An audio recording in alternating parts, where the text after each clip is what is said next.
Oh, there we go. update. Because you're not subscribed to my channel, Nissan. What? I am. You are? Well, I always get the updates on everything you do You there. gotta click on the little bell. It's yeah, actually you annoying. It's actually annoying because you do stuff every day. sure. Yeah. That's how you're supposed to do. All Engage. right, man. All right, guys. So, good morning. My name is Teacher Cam, and we will have a beautiful podcast this morning. Trying to be productive and helpful to students that are learning English by themselves, and just to have a chit chat with everybody, some teachers. And I have I don't want to sound over elegant or under elegant, but let me introduce ladies first. You know, so this morning we have a featuring, her name is Maria Dominguez. Hello, good morning. Hello, good morning to everybody. All right, guys. We also have the thug in the group. His name is Teacher Nissan. Not really. He's a Not beautiful Doug. person. Yeah, he's a great Doug. person, man. He's a beautiful person. I know him for years. How are you guys? Great to be Morning. here. Good. And we have the licenciado right there, Mr. Oscar Cruz. What's up? Good morning, guys. Hey, can you put your mic closer to your? Sure thing, bud. How There you about that? go, bro. There you go. There you go. So today we have this podcast in order to give some to speak about some challenges and best practices. In other words, some tips to develop those four skills. Most of us have been learning English for a long time, and probably we forgot how to learn English. I haven't. I still have a few things I learn every day. I still have, try to have contact with my English. I still have, well, my challenge right now, my personal challenge right now is to try to speak a little bit faster, not because I can't speak faster, but I can think faster. So maybe my real challenge is to think faster, so I can articulate better when I speak, because sometimes I just use words like I don't really want to use, like even bad words to substitute for those words I don't have fresh in my mind, that's my challenge right now, to start using words, all the words I have in my mind, to put them like together real quick, and that's a challenge. Let's start from that, and then we develop. How do you guys find vocabulary easy in your head? How do you apply vocabulary that you have in your head easily onto your conversations? Wow. Well, what a good question Yeah, and it's a hard very to good answer. question. Yeah, it's a nice one, man. No, because that's a question for myself. I mean, I need that tip. How do you select and find really quick? I have access to your vocabulary in your head, like really quick, and apply it. Yeah, As well, you might have in your native language. You know. exactly. Well, I mean, I would start off by saying, first of all, you need a bank or you need a pool, right? If you don't Mhm. have a bank or a pool to where to pull from there, or to get that vocabulary, well, then you're not really gonna go anywhere, right? So I would say personally, what I try to do is obviously all my reading, right? I try to do it in English. All my political intake, I try to do it in English. All my updates, I try to do it in English. And if I have some time and I see an interesting new word, I will go to Merriam-Webster. I'll check the definition and I'll try to input it into my, conversations when I can. But you have to continuously read. I think the most important point is reading. A lot of people are doing audiobooks and listening, and it's good. It's not bad. It will stimulate certain areas. But to answer your question concretely, vocabulary, I hope we can all agree you do have to read. I mean, you Yeah, have to read. Okay, Maria, do you have a comment? yeah, the same. I agree with teacher Oscar. You have to read.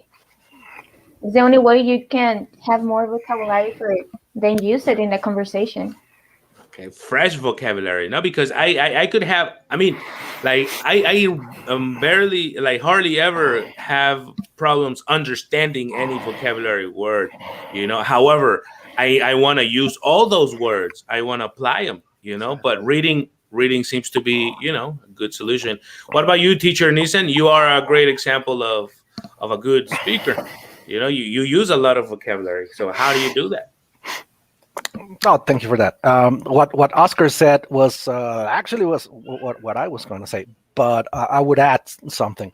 One of the things that learners do, which could be easily corrected, but there needs to be a change of habits and attitudes, is you can read stuff every day about many things, science, political theory, whatever you want.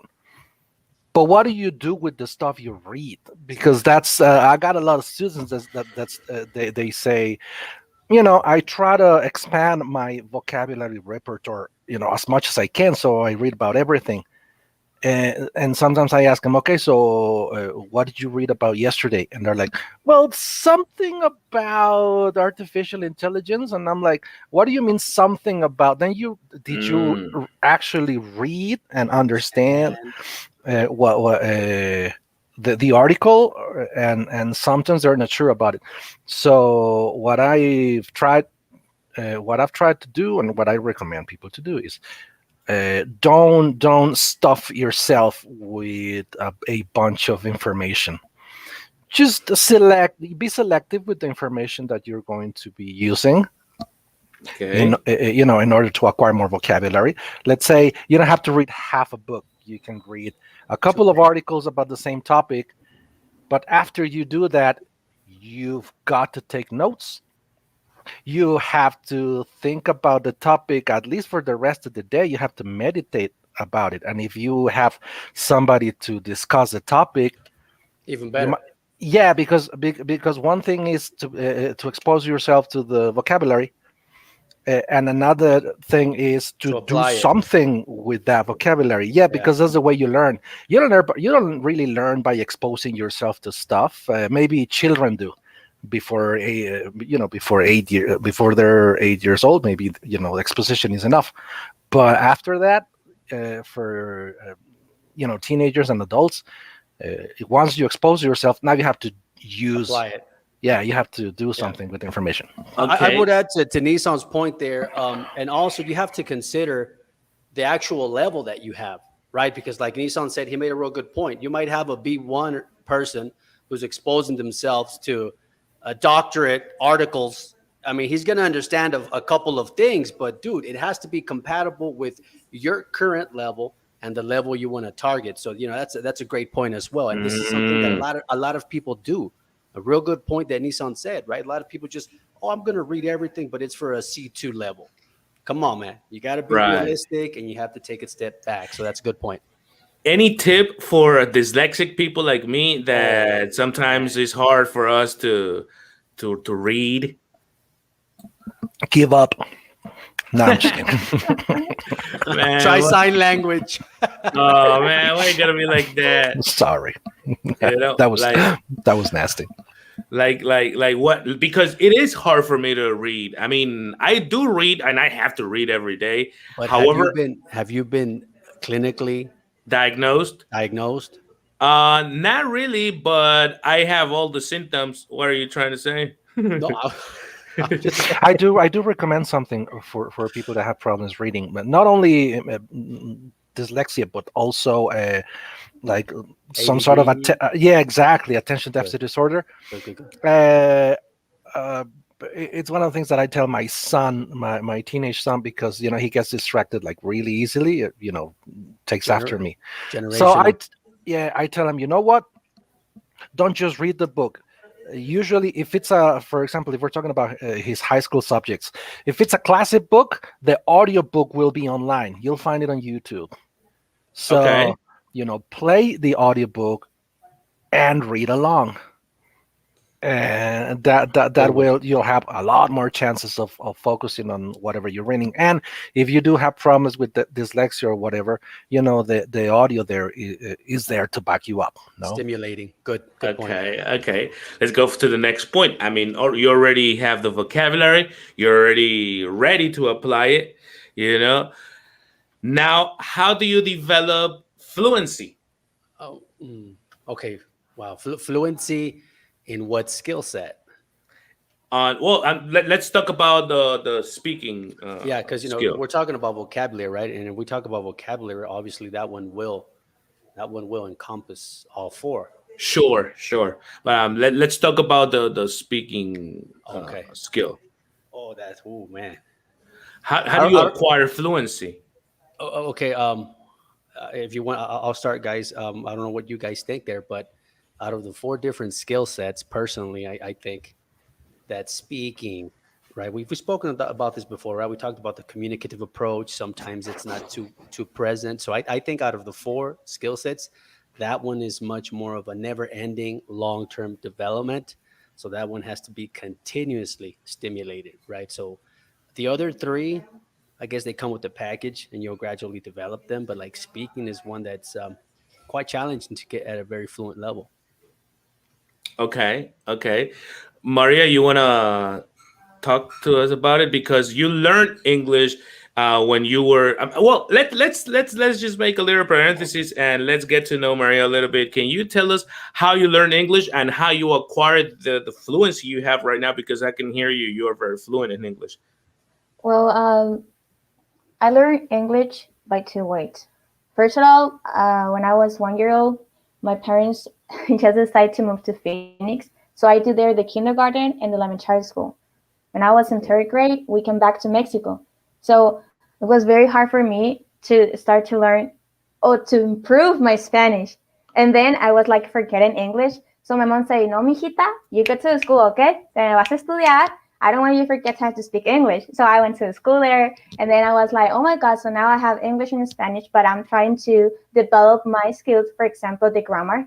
Because, when you're there in the street, listen people speak in English, they're speaking only, but you really don't know, the simple person for this. You have to develop that type of skills. Sure. Skills. Yeah. And what else? And that's it. I think I have that. I thank to my mom because I learned English by two ways. I mean, and that's very good for me. Okay. Solid. Okay, nice. And but maybe you can give us a comment or a tip for people that want to develop their fluency a little bit more. Yeah, don't be lazy. Don't be lazy because if you want to learn the language and whatever English, Japanese, Chinese, whatever you want to learn, you have to have motivation. That's the first one. I mean, it's the first step. If you have motivation, you're going to learn a language. And the second one, you have to have discipline because maybe I want to learn Japanese. And then you have to katakana alphabet and you're like, oh my God, what is this? And you're like, you know what? I don't want to do it. But you have to be constant. Even all the day, you have to have the habit to do something to make the difference. I like it. You, Neeson, elaborate on that. Yeah, sure. I love that comment. Don't be lazy. I would also say, don't. I was going to say also don't be afraid, but sometimes there's not much you can do about that. That's human, right? I'd say that's human. So I'd say don't let fear There you go. block you. Don't let fear choke you. Because that's we have to remember that the way humans learn, it's trial and error. That's it. Trial and error. The more mistakes you make, the more learning you will acquire. And if you're afraid to make mistakes, you're not going to be making too many mistakes, so there's not going to be too much learning, no? Exactly. And finally, about the fluency, well, this is my personal approach. I know a lot of people share it, many people don't.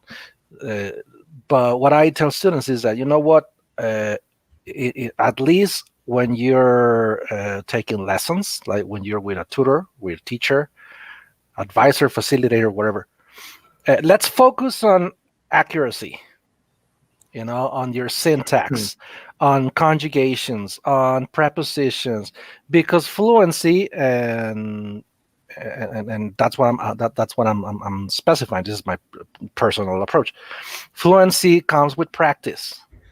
you don't really have to focus too much on fluency as long as you keep on practicing. It'll just, it's a secondary effect of practice. But Ah.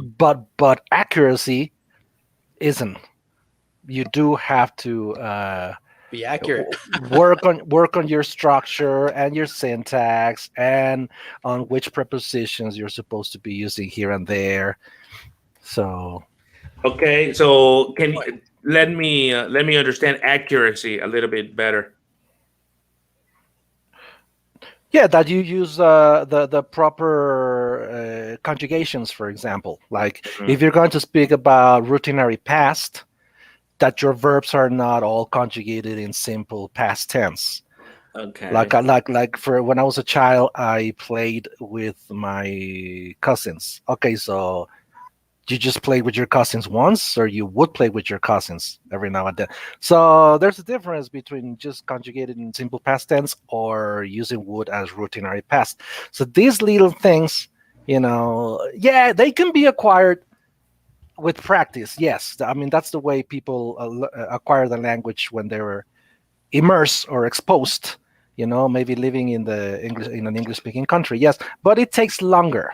If we're talking about EFL, English as a foreign language, Right. people learn in English in a Spanish speaking country. Now you're not just gonna acquire accuracy You have to in practice your it. syntax. Yeah, no, you have to work on it. You have to study it, and you have to do I exercises. have a comment on that on that, but hold on. Brother, hello Nissan. Hi Kev. Marco, A Please, Marco, strong hug at a I hope distance from Italy. la cosa nostra. I hope we're not Yes, being sir. I hope we're not being racist or anything. I'm sorry, but, Marco. but Marco will let us know. Marco will let us know if this is annoying. Nah, you know we love you. Uh, So He knows we love him. Yeah. good morning, Estrella. Good morning, everybody. So no, but I wanna, Let it I out. don't Let know. it I want to out. say something. Yeah, because like thinking, like overthinking sometimes makes my fluency less. Me too. Like Me too. if I don't think about the mistakes I'm gonna do, you know, like when I talk to you guys or to anybody, that's not in, like formal, I speak more fluently. But when I think too much about what I'm gonna say or how I'm gonna say it, I do tend to speak slower, So how do I manage that situation? I want to be accurate, but I don't want to lose fluency. Is it possible? How do I achieve that? How do I do that? It might not. Well, I guess it is possible, but uh, I think many times you can be as fluent as possible, trying to come off as really accurate. But a close analysis of what you're saying might not be making any sense. I don't know if you're familiar with this United States character Ben Shapiro. Huh. I know who he is, but I don't Yeah, he know. sounds fancy, but it makes no sense, man. Man, he speaks like blah blah blah blah blah blah. Blah. He's supposedly he's so Articulate. and logical in his arguments, and most of the time he's not making any sense. Yeah. So, in my point of view, I think you do have to sacrifice some fluency if you really want to be accurate and make yourself understood. Yeah. I would like to add that, I mean, these are two contexts, right, that we're talking about. One is an actual ESL, EFL language skill set development. And another one is a much more, which is, I think, the point to you, Kambar, a much more formal communication standard, which means, like, and I agree with Nissan there, great communicators aren't too fancy, aren't fluent, aren't fast speakers. I mean, great communicators have a body, have a structure, have good keywords. And, I think that's more of what probably you're trying to do, right? Just communicate Mm, better, not develop your English skill set. That's what I would add there. Two different things. all Yeah, right. for All for right. example, I think you are I think you like Jordan Peterson's type of speech, no? Speech. Sure. You'll never see him speaking like Ben Shapiro. You'll never see him like blah, blah, blah, blah, blah. Spurting words, He's thinking. 60 Well, he words. speaks very fluently, and every word is accurate. But Well, not, he's a, he's but, a, I he's wouldn't, a Canadian. but I wouldn't say fast. True, he's not fast. Oh, right. All right. And So- he uses a lot of pauses. And All that right. and that's to make his points much more clear.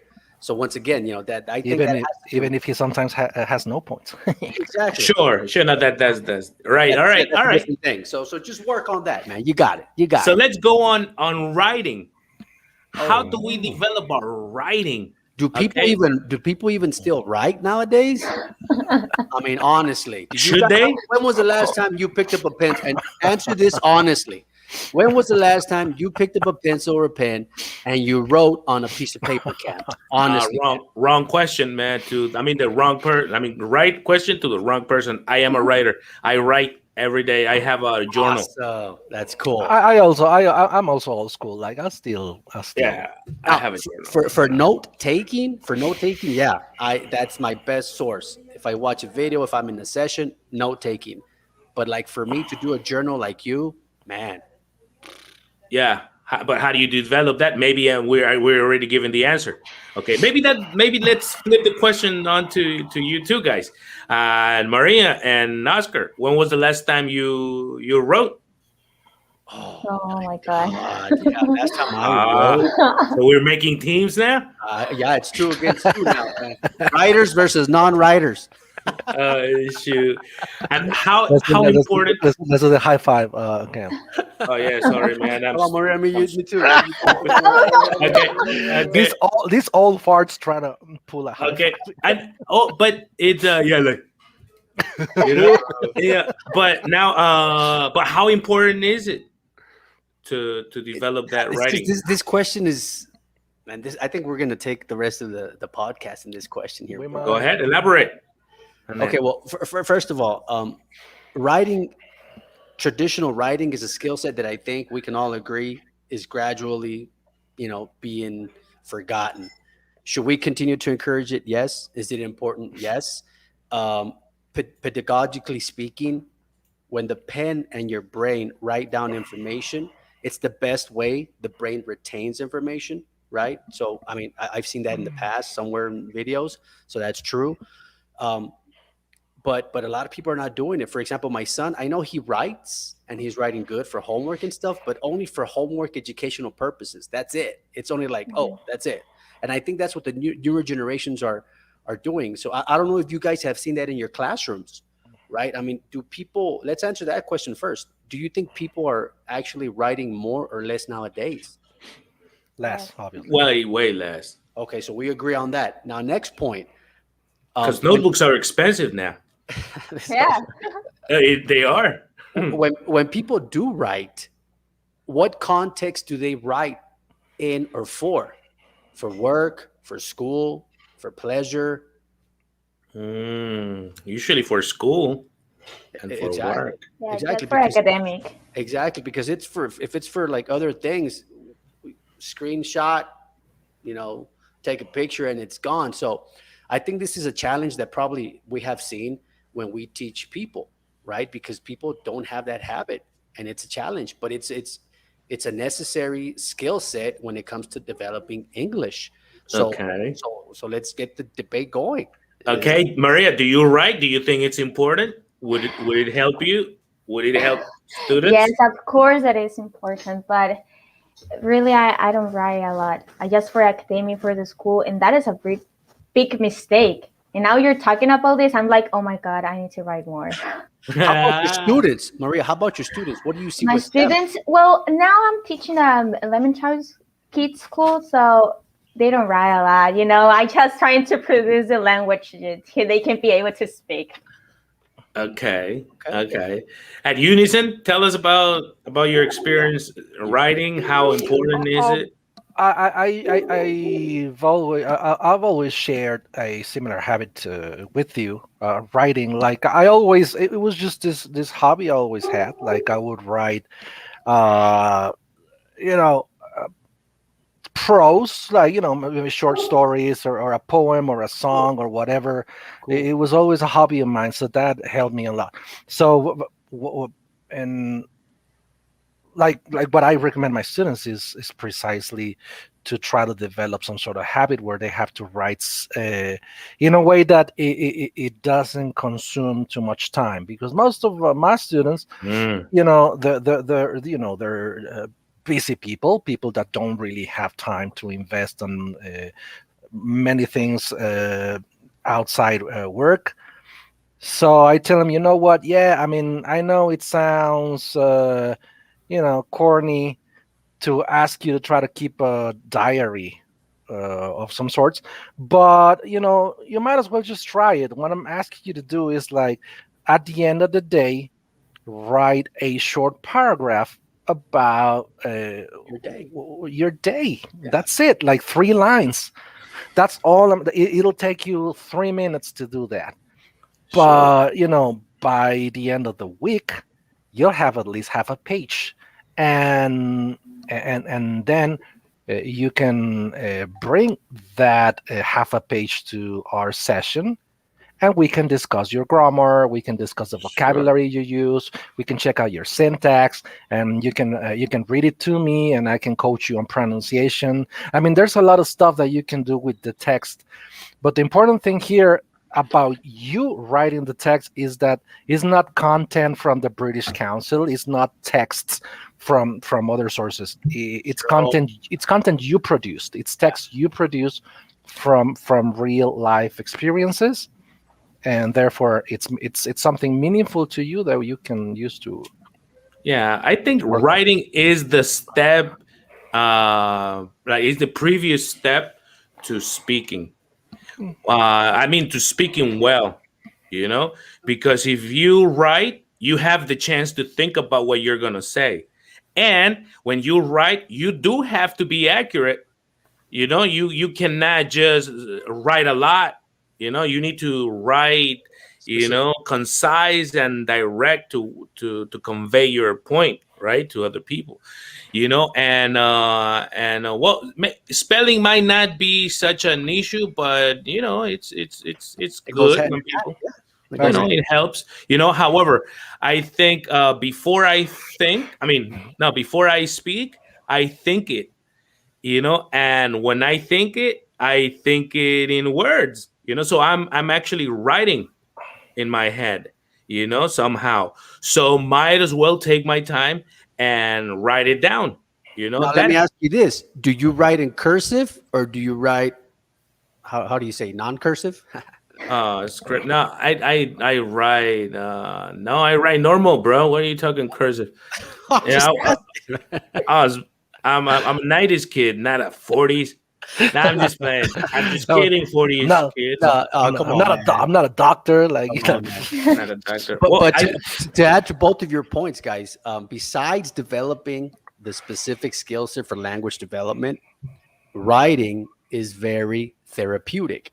So you're killing two birds. You're killing two birds with one stone. So I like Nissan's nice. It's nice. meaningful. It's meaningful. It's therapeutic, and you're developing your English. So that's a great point. I'm going to start writing today, man.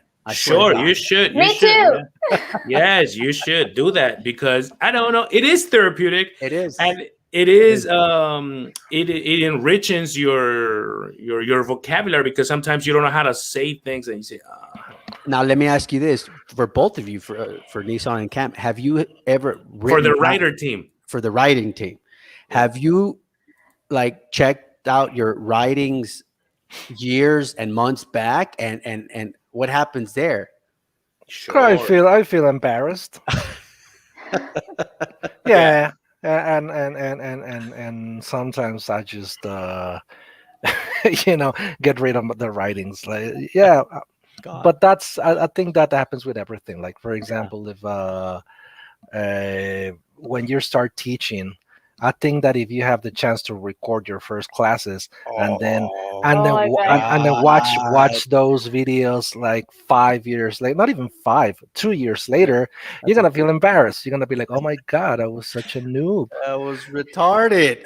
Nah, yeah, So my first two journals were a disgrace. But like my first journal ever. Oh no, my spelling was bad. Everything was wrong. And yes, I didn't feel embarrassed because I don't do that to myself. But I do. Feel like, man, I was nothing. I just wanted to write, but I couldn't write. Like, no, it was really bad. So yeah, I go back. Kemba, why don't we ask? Do you know if people are okay? What is ring? What is ring in English? Ring, Yeah, yeah, ring. ring. That's the next question, Nissan. What? How do you develop ring in And you still English? ask me if I'm dyslexic. Oh my god! No, what is what? I he don't. put I he Look, don't. put this he is the put way an I had it. Can you see the ticker going like scrolling? Right, ring. Oh, okay, ring. And Right. nobody ever said anything. Speaking of But dyslexia, I yeah, think Kambar is putting a test right. He's putting us on the spot. he's trying to Okay. assess our focus. Okay, so we all agree that writing is important, It's important. and we agreed on why. Okay, now let's go on to the probably to the one everybody wants to achieve, listening, Ooh. because I think there are levels, and I consider myself comedy the last level. Is it, or I'm just. That's a good question. However, I thought listening was the last level. Like, if you understood comedy, like, oh no, you're fully bilingual, you blah blah blah, because you understand everything they say. Especially if you do understand everything they say. However, now that I'm listening probably to psychologists speak, to more intellectual speaking, I find myself understanding every single word, but sometimes it doesn't make any sense in my head, like because they speak. It's not because of the speed they speak; it's because of the content. They speak a lot of information that I say, oh, wait a minute, what did you just say? I mean, I could write down everything you said because I do understand So I think there are two levels: listening, understanding every word they say, and listening, understanding everything they are actually saying, In the you know, context too. the content of it. So I don't even know if I'm making any sense. Am I? I'm So listening talk, to you. I'm listening to you, man. yeah, You are. maybe Nissan wants to elaborate on that. Maybe Maria, you have a content. How do you work on your listening? How?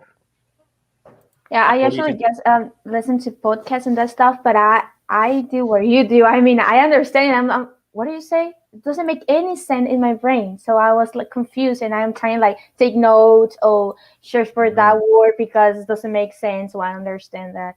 But you never stop to learn. All the day you All learn something right. new. All right. Yes, podcasts are good practice. What do you think? Well, go, Oscar. Stop agreeing. No. I agree with both of you guys. I mean, listening. I agree with you there, Cam. I think it's probably the well after speaking, but speaking and listening go together because it's input Sure. output, right? Goes hand in hand. But I don't know. Have you guys, had this situation where your students say, "Oh, it's because I understand everything. I really do. I understand what they're saying, but I can't speak it, right?" But we'll talk about that later on. But listening per se, let me see if I understood you, Cam. You said comedy is the most challenging, right? Right.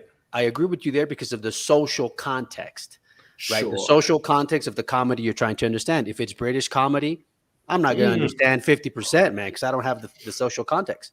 American comedy, Canadian comedy, okay, well then, I'm going to understand there. So yes, I think that's what makes it difficult, the cultural, social context, not the actual English language itself. But I agree with Mm. you there.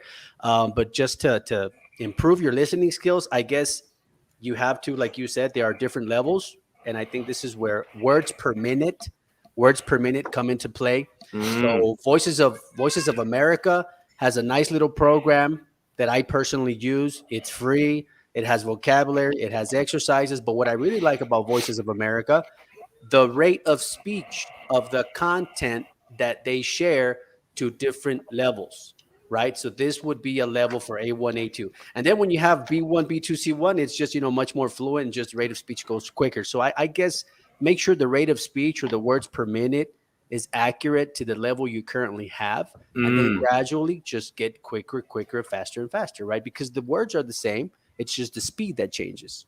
Okay, that was a good comment. All right, you, Nathan? Well, it's a good. You make a good point. So I think I can come up with 2 points. One, the first one would be, yeah, I mean, whatever you're listening to, like Oscar mentioned before, you have to be aware of the context and the type of material. Because, for example, once one of my students once told me, "Oh, teacher, I was listening to this podcast or something, and I need a lot of vocabulary. I don't think my English is improving that well because there was a lot of words that I didn't understand." And I said, "For example," and he said, "Well, anthropocentric." What? Exactly. And I was like, "Okay, easy. It means antropocentrico in Spanish. Do you know what that is?" And he's like, "No." And I was like, "Oh, but you speak Spanish." So you see, it's not a language thing. Like I mean, it is in a way, but the problem here is not really your English listening skills. The problem is your lexical repertoire. Like you need to become familiar with some anthropology vocabulary because that's what you were listening to. And the other point that I was going to make it was that for general listening, you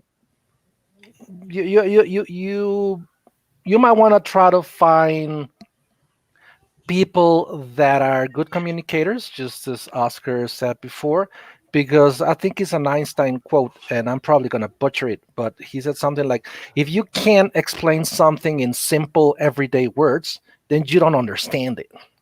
Hey, can you say that again? Because your connectivity. Yeah, I think Einstein said something like, if you can't explain something with simple everyday words, then you don't really understand it.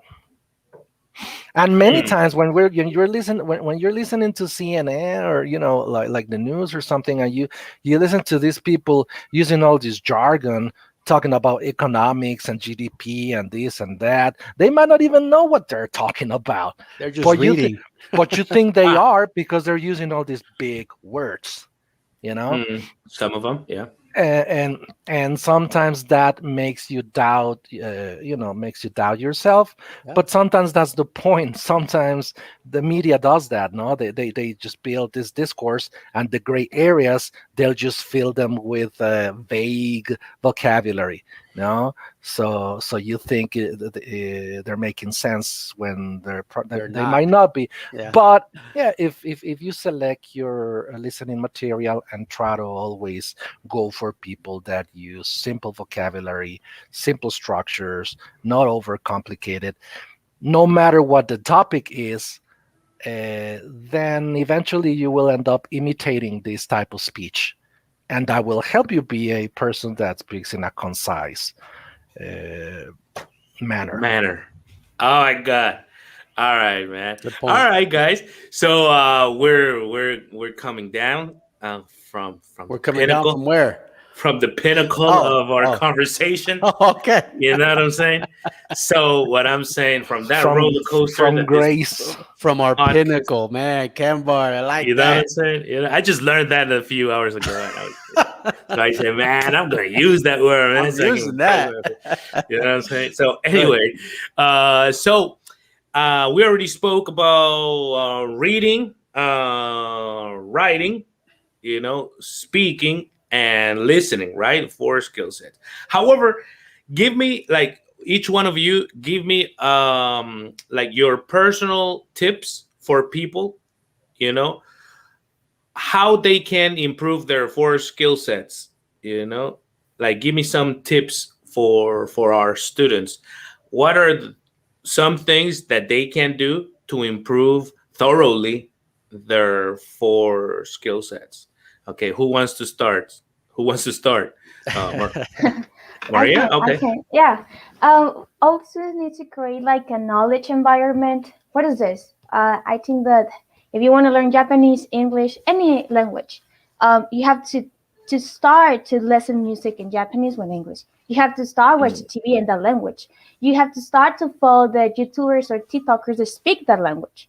You have to just create your own environment. Is this more like difficult when you live in a country that they don't speak that language, you know? For example, Mexico, not all the people speak English. So you have to create your own environment. That is a tip if you want to.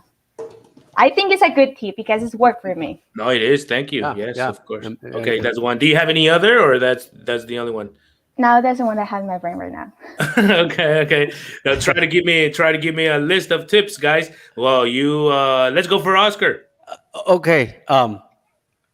Okay. What you want tips for all four skill sets, right? I mean, Sure. you're putting it hard here, man. I know I am. I'm going to charge you for this, man. I know you are. Okay. I would say, regardless of the skill set that you want to develop, and this goes a lot with Nissan's earlier point. If you don't have certain habits in Spanish, they are going to trickle over in English, right? So that's a never-ending story. So let's not get into that. However, as facilitators, as teachers, as people that we encourage others to develop their skill sets, we have our own toolboxes, right? I hope that all of us, after many years of teaching and training, we have a set of we have a toolkit.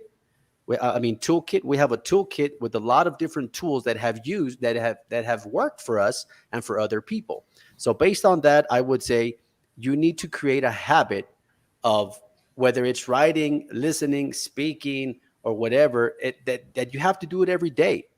I mean, 3 minutes, 5 minutes, 8 minutes, you have to invest a couple of minutes additional from your daily training sessions or weekly or monthly. And I think that's one thing. You have to add that extra value, 2-3 minutes, whether it's writing. Okay, let me write the irregular verbs, 10 irregular verbs today. Write it. Let me listen to the 10 irregular verbs. Listen to them, right?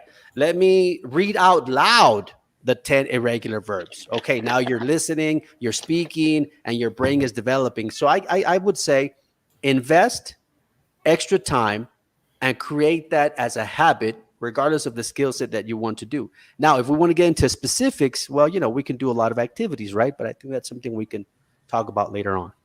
Okay. There you go. I like it. And you, Nissan? Is that how you say your name? Nissan or Nisa? Without Nissan? without an accent, like, because it does have a Spanish translation, which is Nissan. It has an accent. Yeah. But if it's a language where they don't use accents, it's Nissan.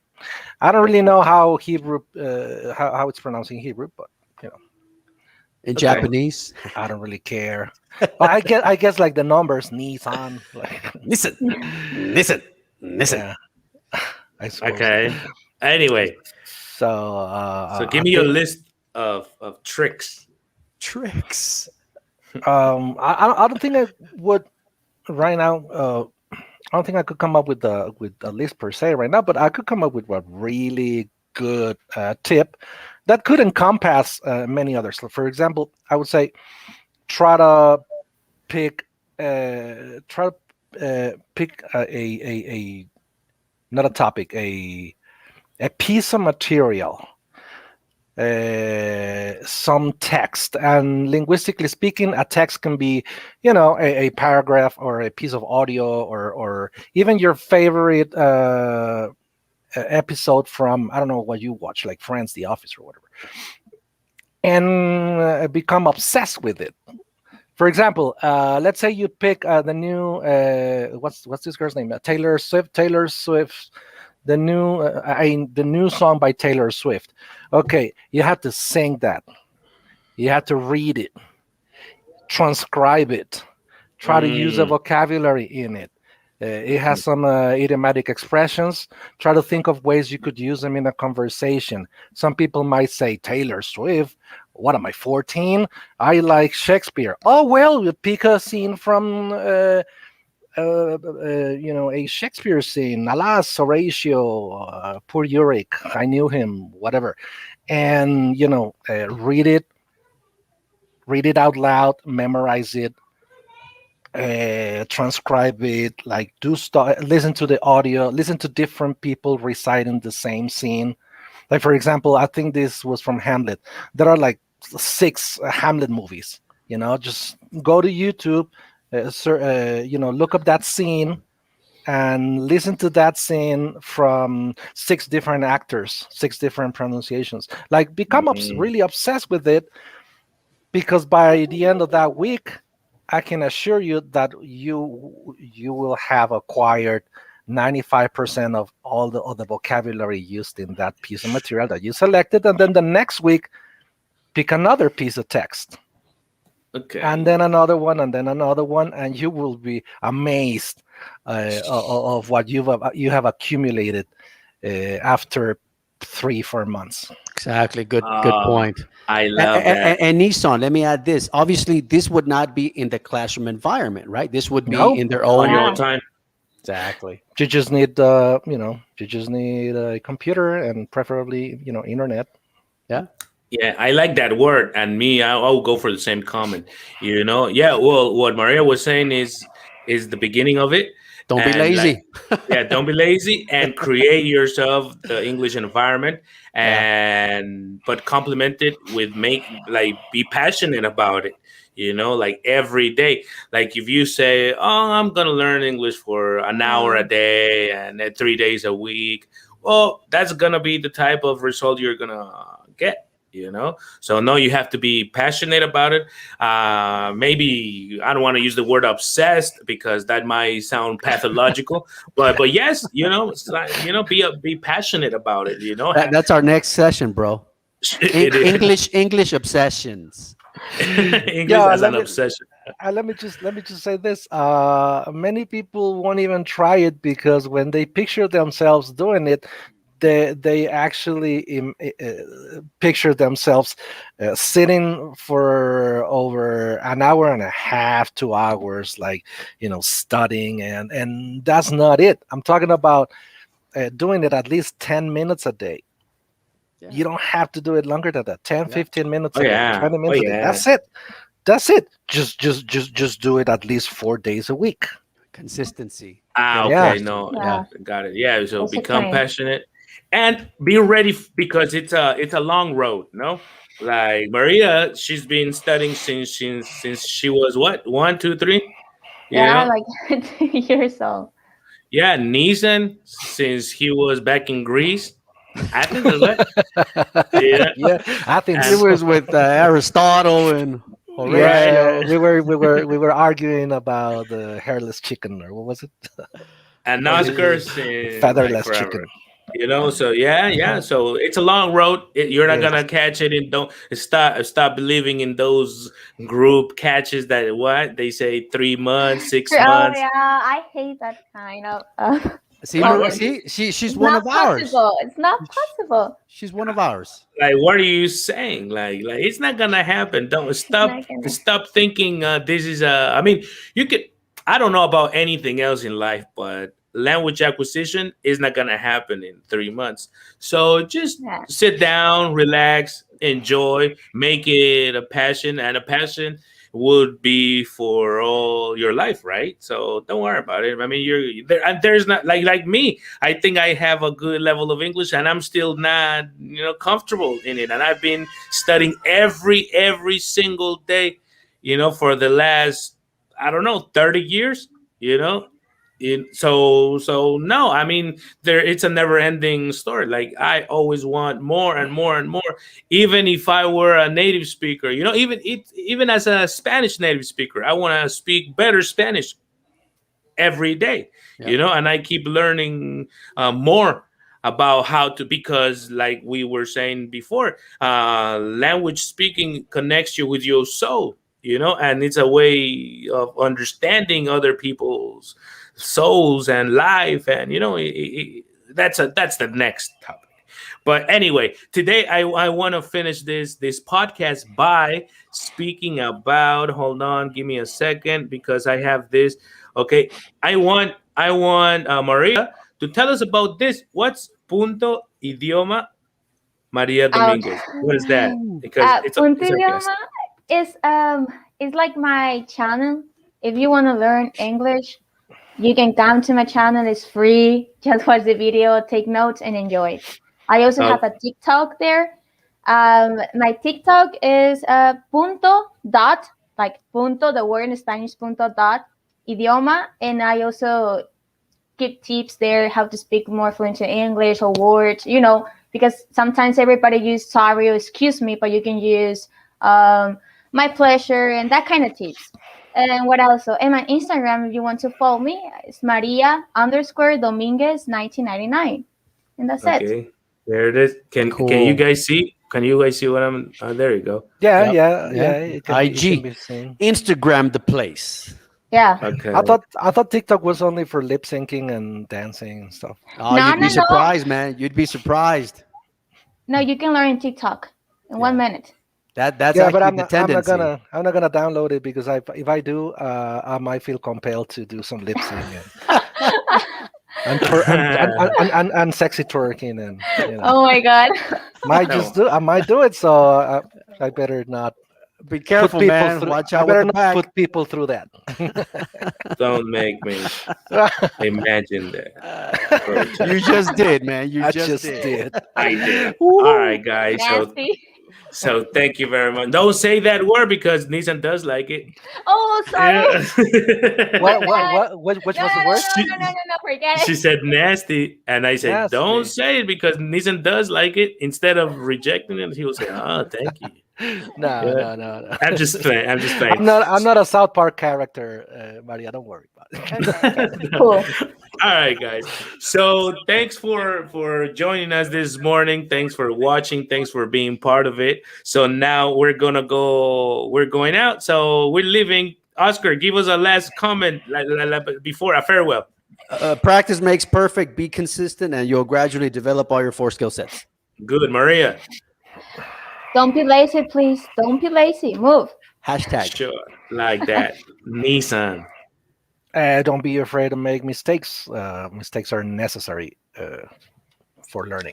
Nice. Yeah. My comment, be happy. Learning makes you happy. Remember when you started walking, you were happy, right? Remember when you started driving, you were really happy. Now, be happy and learn English. All right, practice forever. Thank you very much, guys. See you next week. Bye.